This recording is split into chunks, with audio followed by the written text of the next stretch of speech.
সুপ্রিয় দর্শক মণ্ডলী, আসসালামু আলাইকুম সবাইকে। আমি ডাক্তার খাদিজাতুল কুবরা। সবাইকে স্বাগত জানাচ্ছি আমার ফেসবুক পেজ এবং আমার ইউটিউব চ্যানেলে নতুন আরও একটি ভিডিও দেখার জন্য।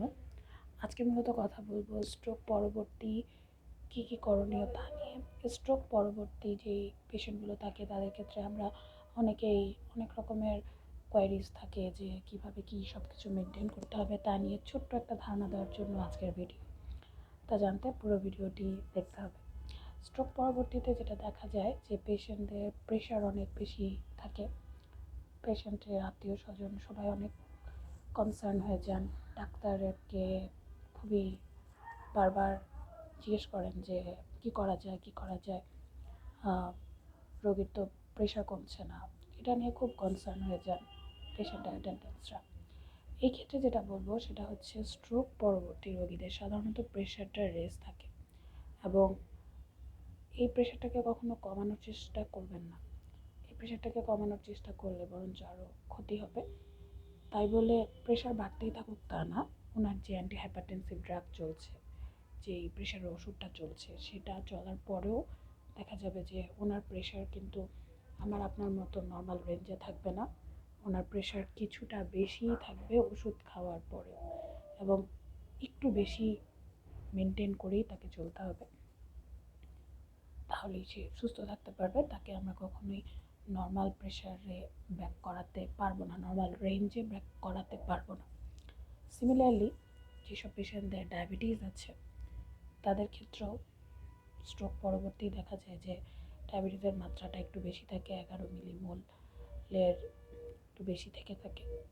তাদের ক্ষেত্রেও বলবো যে একটু সতর্কতার সাথে চলতে হবে, বাট তাদের ক্ষেত্রেও অনেকাংশেই ব্লাড সুগার লেভেলটাকে অনেক বেশি কমিয়ে আনাটা সম্ভব হয় না, বাট যতটুকু সম্ভব একটু নিয়মকানুন মেনে চলতে হবে। এবং আপনি যদি স্মোক করে থাকেন সেই ক্ষেত্রে স্মোকিংটাকে অবশ্যই বাদ দিয়ে দিতে হবে, এবং প্রেশারের যে ওষুধ, ডায়াবেটিসের জন্য যে ওষুধগুলো খান সেগুলো অবশ্যই খেতে হবে নিয়ম মতো। প্রেশারের ঔষধ আমি আজ খেলাম কাল খেলাম না, এরকম করলে হবে না। ডায়াবেটিসের ঔষধ সেটা আপনি এবার মুখে ওষুধ খেতে পারেন বা আপনি ইনসুলিন নিতে পারেন, সেক্ষেত্রে আপনি আজকে ইনসুলিন নিলেন কালকে নিলেন না, সেটা করলেও হবে না, রোগীর মারাত্মক ক্ষতি হয়ে যাবে। এই জিনিসগুলো মেনটেন করতে হবে। এবং যে সমস্ত পেশেন্ট স্ট্রোক পরবর্তী বিছানায় আছেন যাদের ক্ষেত্রে দেখা যাচ্ছে যে তারা মুখে খেতে পারছেন না কাশি ছাড়া, তখন সাধারণত আমরা এনজি ফিডিং দিয়ে থাকি। সে সমস্ত পেশেন্টকে এনজি ফিডিংই করাতে হবে। অনেকেই বলেন যে উনি তো বাসায় নাকে নল দিয়ে খাচ্ছেন, এই ক্ষেত্রে কতদিন চলবে? যতদিন না পর্যন্ত রুগী কাশি ছাড়া মুখে খেতে পারছে না ততদিন তাকে নাকে নল দিয়ে বা এনজি ফিডিং করিয়ে খাওয়াতে হবে। কারণ হচ্ছে এটা যদি না করা হয়, মুখে খাবার দিলে তখন ফুসফুসে খাবার চলে গিয়ে অ্যাসপিরেশন নিউমোনিয়া হয়ে রোগী কিন্তু মারা যেতে পারে। তাই যতদিন না পর্যন্ত রোগী কাশি ছাড়া মুখে খেতে পারছে না তাকে নাকে নল দিয়ে দিতে হবে। এই ক্ষেত্রে নাকের নলটাও একটা নির্দিষ্ট সময় পর পরিবর্তন করতে হবে, কেননা না হলে ইনফেকশন হয়ে যেতে পারে।